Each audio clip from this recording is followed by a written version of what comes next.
नमस्ते। आप सबको शुभोदय। शुभोदय बच्चों, कैसे हो? ठीक हो ना? अपने तबीयत का ध्यान रखिए। और ऑनलाइन स्टडीज कर रहे हैं हम लोग। एक एक वीडियो ध्यान से देखिए, समझिए और अपने शब्दों में उत्तर लिखने का प्रयास कीजिए, ठीक है ना? और समय पे सारे प्रश्नों के उत्तर लिखकर समय पर स्कूल मेल आईडी को भिजवा दीजिए। कोई पेंडिंग वर्क्स मत रखिए बच्चों, ठीक है? आज हम 10th class first language Hindi lesson number 6 का अध्ययन करेंगे। आप अपना 10th class Hindi first language lesson 6 text book page number 39 खोलिए। पाठ का नाम है राम लक्ष्मण परशुराम संवाद।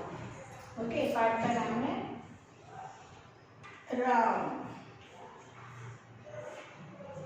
लक्ष्मण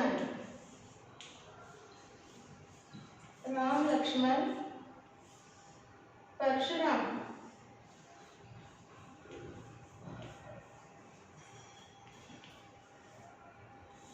संवाद। संवाद यानी वार्तालाप, संभाषण कहते ना।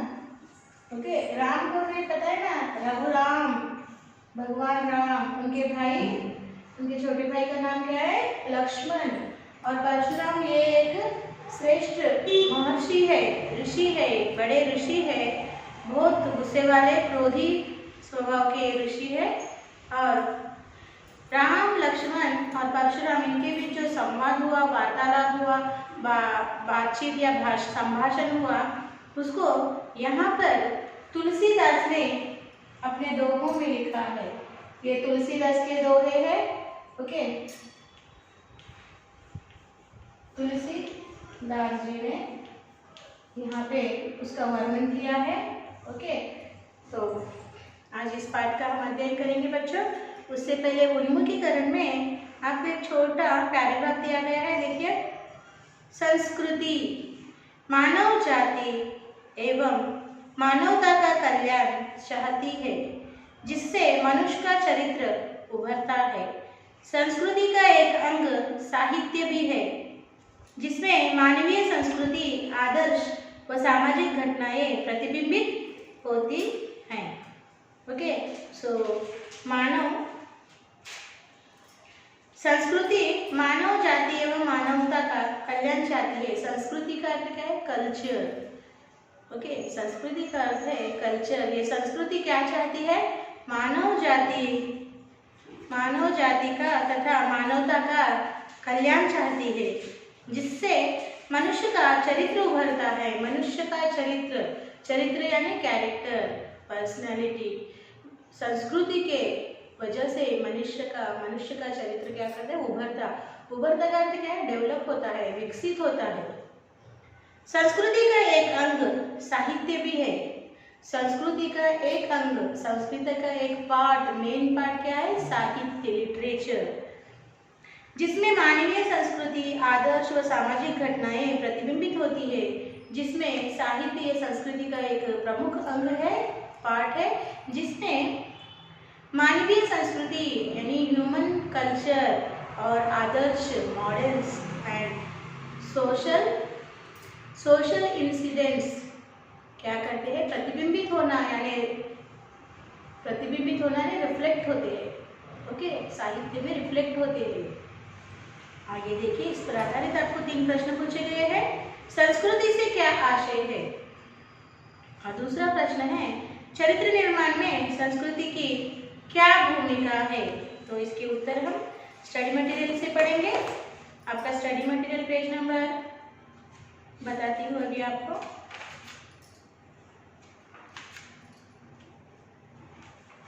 स्टडी मटेरियल पेज नंबर 72 खोलिए। देखिए, यहाँ पर 2 प्रश्न हैं और उसके उत्तर भी दिए हैं, हम पढ़कर जानेंगे। संस्कृति से क्या आशय है? संस्कृति का आशय यह है कि संस्कार युक्त कृति। संस्कृति का आशय क्या है? संस्कार युक्त कृति यानी संस्कारों से किया जाने वाला कार्य, उसे संस्कृति कहते हैं।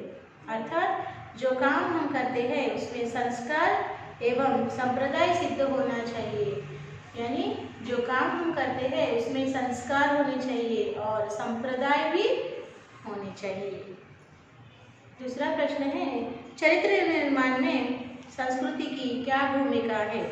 तो आपको उत्तर इस तरह लिखना है, चरित्र निर्माण में संस्कृति महत्वपूर्ण भूमिका निभाती है। मानव को संप्रदाय, संस्कार, नियमबद्धता, सहिष्णुता और सहनशीलता आदि आदर्शों के द्वारा चरित्र का निर्माण करते हैं। ओके, सो संस्कृति निर्माण में चरित्र निर्माण में संस्कृति की क्या भूमिका है? चरित्र निर्माण में संस्कृति महत्वपूर्ण भूमिका निभाती है। जैसे कि मानव को संप्रदाय संस्कार, मानव को संप्रदायों का ज्ञान देना, संस्कारों का ज्ञान देना और रूल्स नियमबद्धता और सहिष्णुता यानी सबसे मिलजुल कर किस तरह रहना और सहनशीलता यानी पेशेंस आदि आदर्शों के बारे में संस्कृति मानव को ज्ञान देती है, जिससे मानव के चरित्र का, व्यक्तित्व का निर्माण होता है। इस तरह से आपको इन प्रश्नों के उत्तर लिखना है बच्चों। अगला भाग देखेंगे, उद्देश्य। इस पाठ को इस 10वीं के पाठ्यपुस्तक में देने के पीछे क्या उद्देश्य है? उद्देश्य विद्यार्थियों में काव्य के प्रति रुचि उत्पन्न करना, अन्य कवियों की रचनाओं से तुलना करने की क्षमता का विकास करना, अलंकारों का परिचय कराना तथा उसके आधार पर काव्य सृजन की प्रेरणा देना इस पाठ का उद्देश्य है। काव्य विद्यार्थियों के प्रति इस तरह के काव्य के प्रति रुचि यानी इंटरेस्ट उत्पन्न करना, यानी आप विद्यार्थियों में इस तरह के काव्यों के लिए इंटरेस्ट उत्पन्न करना और इस तरह के काव्य को लिखने की क्षमता का निर्माण करना। ओके, और अलंकारों का परिचय देना। इस तरह के काव्यों में अलंकारों का उपयोग किया जाता है, तो अलंकारों का आपको परिचय कराना तथा उसके आधार पर काव्य सृजन की प्रेरणा देना इस पाठ का मुख्य उद्देश्य है। और विधा विशेष देखिए, यह चरित्र प्रधान कविता है। इसकी शैली चौपाई है। तुलसी से पहले सूफी कवियों ने भी अवधी भाषा में दोहा, चौपाई, छंद का प्रयोग किया था, जिसमें मलिक मोहम्मद जायसी द्वारा रचित पद्मावत काव्य उल्लेखनीय है। सो ये एक चरित्र प्रधान कविता है बच्चों। चरित्र प्रधान यानी इस कविता से किसी के चरित्र के गुणों का वर्णन की होता है, इसलिए इसको चरित्र प्रधान कविता कहा गया है। और इसकी शैली यानी इसका जो ढंग है, स्टाइल है, उसे चौपाई कहते हैं। तुलसीदास जी के पहले भी सूफी कवियों ने अवधी भाषा में दोहा और चौपाई तथा छंद का प्रयोग करते हुए इस तरह कविताओं का निर्माण किया है, जिसमें इस तरह की कविता लिखने वालों में मलिक मोहम्मद जायसी द्वारा लिखे गए पद्मावत काव्य उल्लेखनीय है। अब हम यहाँ पर तुलसीदास जी के जीवन का परिचय जानेंगे। देखिए, तुलसीदास जी का जन्म उत्तर प्रदेश के बांदा जिले के राजापुर नामक गांव में सन 1532 में हुआ था। राम भक्ति परंपरा में तुलसी अतुलनीय है। रामचरितमानस काव्य कवि की अन्य राम भक्ति और उनके सृजनात्मक कौशल का मनोरम उदाहरण है। रामचरितमानस के अलावा कवितावली, गीतावली, दोहावली, विनय पत्रिका, बरबई रामायण, पार्वती मंगल, जानकी मंगल, हनुमान बाहुक आदि उनकी प्रमुख रचनाएं हैं। अवधी और ब्रज दोनों भाषाओं पर उनका समान अधिकार था। सन 1623 में काशी में उनका देहावसान यानी निधन हो गया। देखिए, तुलसीदास जी का जन्म जो है उत्तर प्रदेश में बांदा जिला यानी डिस्ट्रिक्ट के राजापुर नामक गांव में हुआ। कब हुआ? 1532 में इनका जन्म हुआ।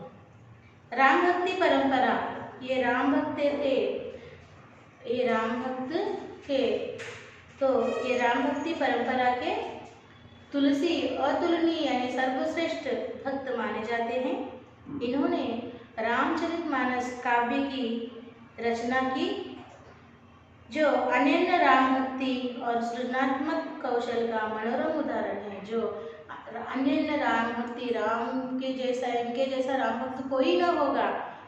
सो अनन्य राम भक्ति और मनोरम उदाहरण है सृजनात्मक का।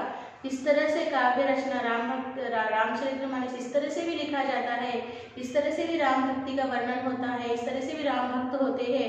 इसका वे एक सृजनात्मक कौशल का मनोरम उदाहरण है रामचरितमानस, इनके द्वारा रचा हुआ। रामचरितमानस के अलावा इन्होंने अन्य रचनाओं के भी, इन्होंने अन्य साहित्य की भी रचना की, जिनके नाम है कवितावली, गीतावली, दोहावली, विनय पत्रिका, बरवे रामायण, पार्वती मंगल, जानकी मंगल, हनुमान बाबू आदि इनकी प्रमुख रचनाएं हैं। और इन्हें अवधी और ब्रजभाषा दोनों पर अधिकार होने का अर्थ क्या है? इन्हें अवधी और ब्रजभाषा दोनों ही बहुत अच्छे तरीके से आती थी, इसीलिए इन्होंने अपने साहित्य की रचना अवधी और ब्रजभाषा में ही की है। और इनका जो निधन है सन 1623 में काशी में इनका निधन हुआ। इसे देहावसन भी कहते हैं। ठीक है ना? अभी हम आगे देखेंगे विषय प्रवेश। टेक्स्ट बुक पेज नंबर 40 देखिए बच्चों। विषय प्रवेश में इस कविता के विषय के बारे में वर्णन होता है। देखिए इस कविता में कौन सा विषय है?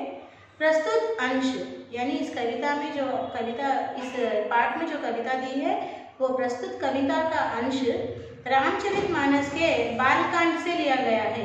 ये रामचरितमानस कई कांडों में विभाजित हुआ है, तो ये प्रस्तुत अंश रामचरितमानस के बालकांड से लिया गया है। इस प्रसंग की यह विशेषता है कि लक्ष्मण की वीर रस से पूर्ण व्यंग्योक्तिय और व्यंजना शैली की सरस अभिव्यक्ति हुई है। इस काव्य में, इस बालकांड में लक्ष्मण की वीर रस से पूर्ण व्यंग्योक्तियाँ, लक्ष्मण की वीर रस से पूर्ण व्यंग्योक्तियाँ और व्यंजना शैली, व्यंजना यानी बातचीत करने की शैली का सरस अभिव्यक्ति की हुई है, उसका हम आनंद लेंगे इस काव्य को पढ़कर। ओके, एक बार आप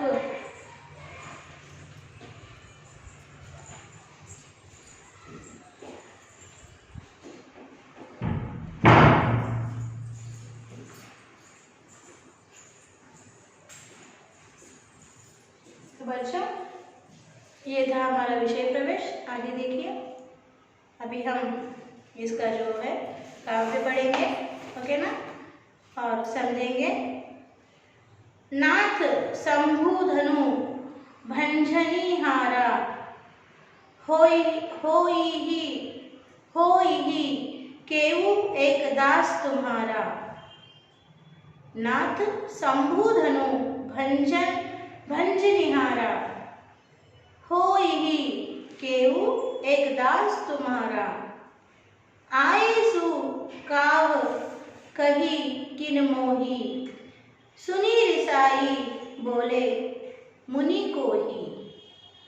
सेवकु जो सो करे सेवकाई, अरि करने करिय लड़ाई। सुनहु राम जेहि शिव धनु तोरा, सहस बाहु सम सो रिपु मोरा। सो बिलगाओ बिहाई समझा, न तमारे जय ही सब राजा। सुनी मुनि बचन लखन मुसुकाने, बोले पर सुधर ही अवमाने। बहु धनु ही तोरी लरिकाई, कबहु न असी रिस किन्हु गोसाई।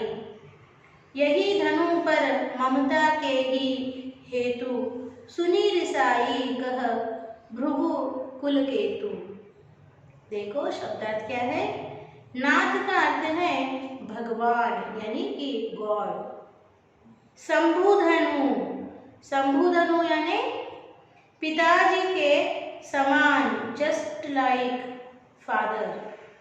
भंजनिहारा का अर्थ है नाश को हारने वाला, the person who defeat the destruction. बिलगाऊ का अर्थ है अलग होने का भाव, द फीलिंग ऑफ सेपरेशन। रिसाई का अर्थ है क्रोधित होना, टू गेट एंग्री। सरिकाई का अर्थ है लड़कपन, चाइल्डहुड। रिस का अर्थ है क्रोध, एंगर। और धनु का अर्थ है धनुष, एरो। इन पंक्तियों का भाव देखिए बच्चों।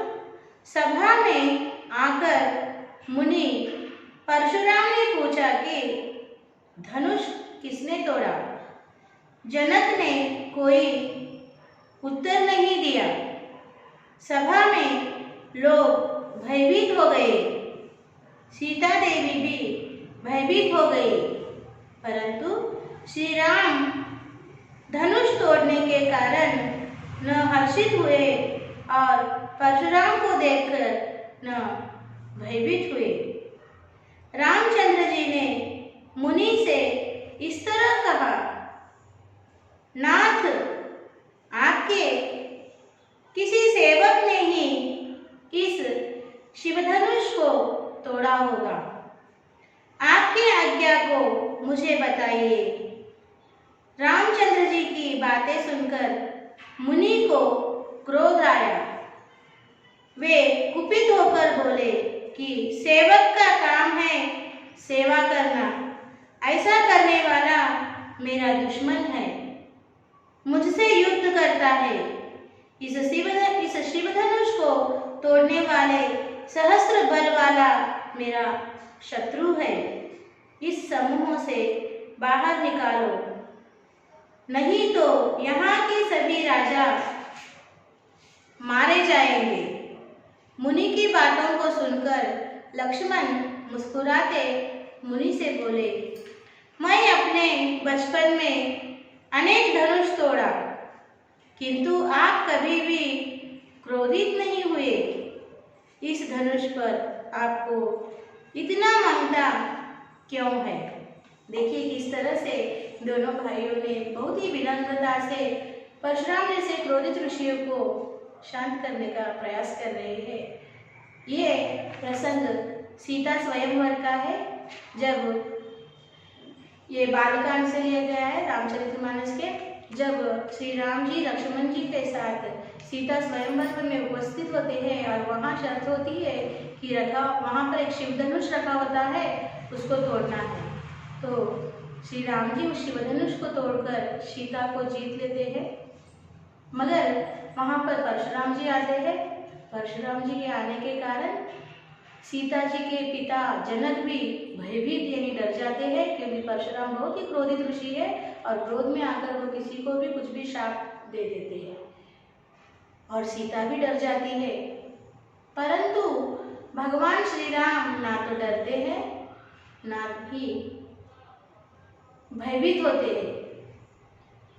वे परशुराम जी से कहते हैं कि यह धनुष जरूर आपके किसी सेवक ने ही तोड़ा होगा।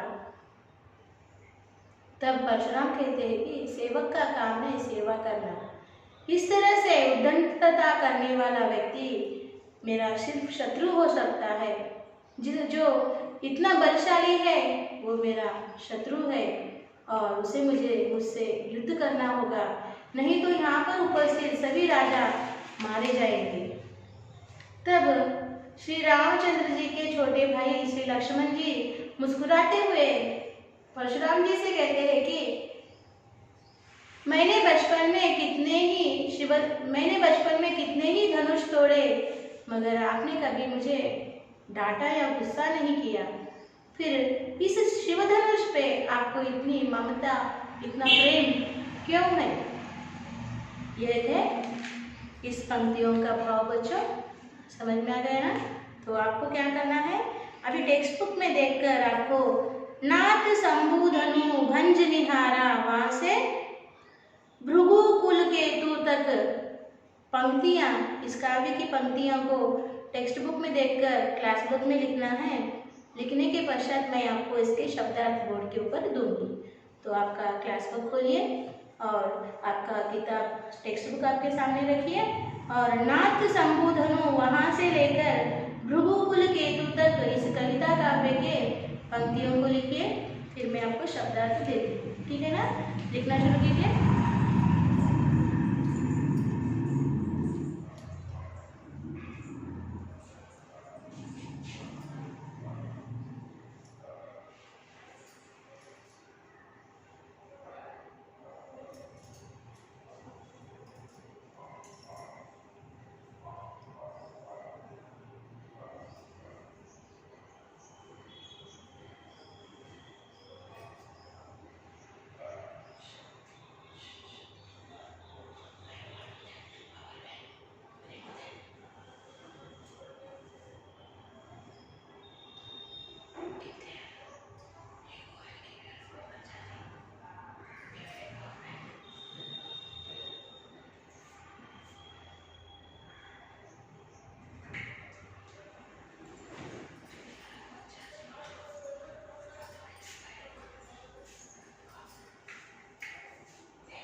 तो बच्चों लिख लिया कविता। नाथ शंभु धनु भंज निहारा, वहां से कह भृगु कुल केतु तक लिखने के लिए कहा था। लिख लिया कविता की पंक्तियां। अभी उसके नीचे एक लकीर छोड़िए, एक लाइन छोड़िए और शब्दार्थ इस तरह से लिखना है आपको। यहाँ पर ऐसे शब्दार्थ हेडिंग दीजिए, शब्दार्थ। ओके, अब हम शब्दार्थ लिखेंगे। फर्स्ट वन है नाथ। नाथ का अर्थ है गॉड।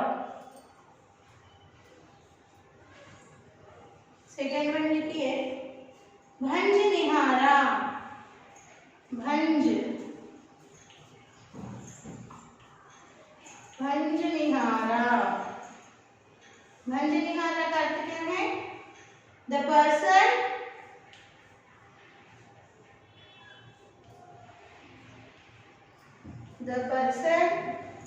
who defeat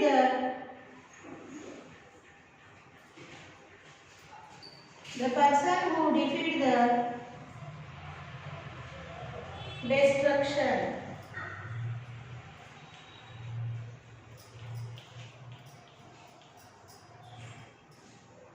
शंभु धनु,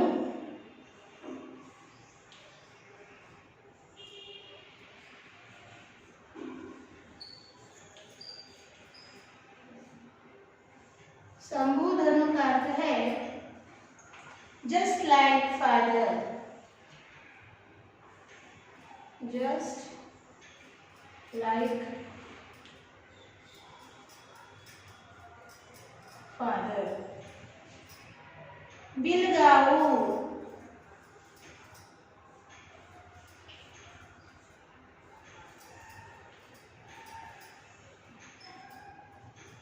बिलगाऊ का अर्थ है the feeling of separation.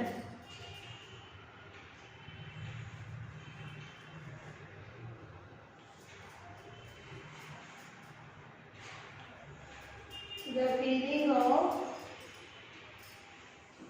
Separation.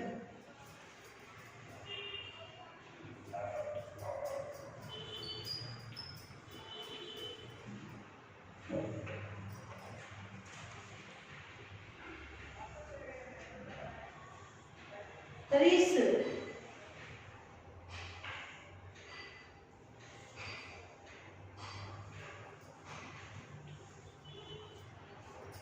रिस का अर्थ है क्रोध, एंगर। रिसाई का अर्थ है writing here recite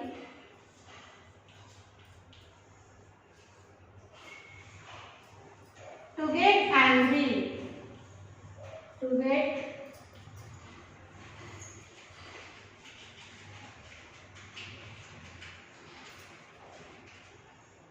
angry. सरिकाई,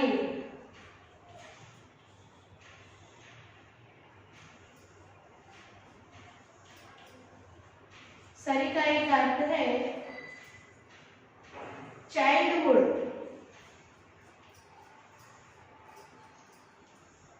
childhood. धनु एरो, धनु का अर्थ है here childhood I wrote children, it's not here I think so, childhood, धनु एरो।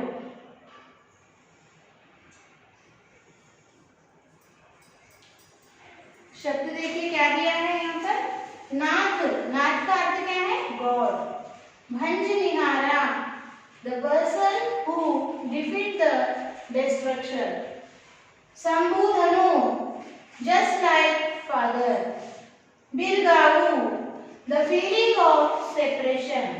रिस, एंगर। रिसाई, टू गेट एंग्री। सरिकाई, चाइल्डहुड। धनु एरो। तो लिखिए, लिखने के बाद हम शेष भाग की चर्चा करेंगे।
लिख लिया बच्चों। अब हम इधर ही यहीं पर रुक जाएंगे। इस काव्य के अगले भाग के शेष पंक्तियों का अध्ययन नेक्स्ट सेशन में करेंगे। तो अब आज का साक्षी इस तरह से लिखना है आपको। साक्षी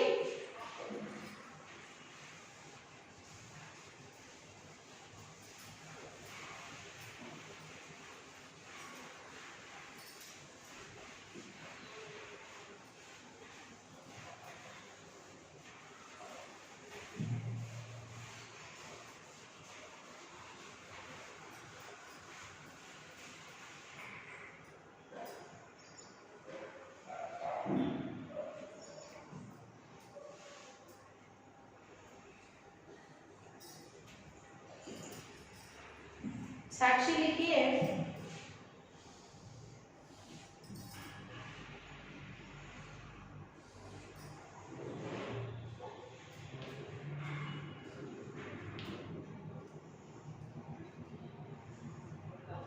सब्जेक्ट लिखिए हिंदी, फर्स्ट लैंग्वेज। क्लास लिखिए 10th क्लास। HW लिखिए, HW same as class work 1 time. और यहाँ पर PS और PS पेन साइन लेना है। HW same as class work, यानी अभी हमने क्लास वर्क में क्या लिखा है, टेक्स्ट बुक में देखकर कविता की पंक्तियों को लिखा है, नाथ संबोधनु वहां से भृगुकुल केतु तक, वो पंक्तियां लिखना है आपको होमवर्क में। और उसके नीचे शब्दार्थ जो मैंने बोर्ड पर दिए हैं आपने क्लास वर्क में लिखा है उसको ही कॉपी करना है, यानी क्लास वर्क को होमवर्क में कॉपी करना है। ओके, यही आपका होमवर्क है। होमवर्क लिखकर स्कूल मेल आईडी को समय में भिजवा दीजिए। फिर हम इस कविता इस काव्य की शेष पंक्तियों का अध्ययन अगले सेशन में करेंगे। तब तक धन्यवाद, बाय बाय।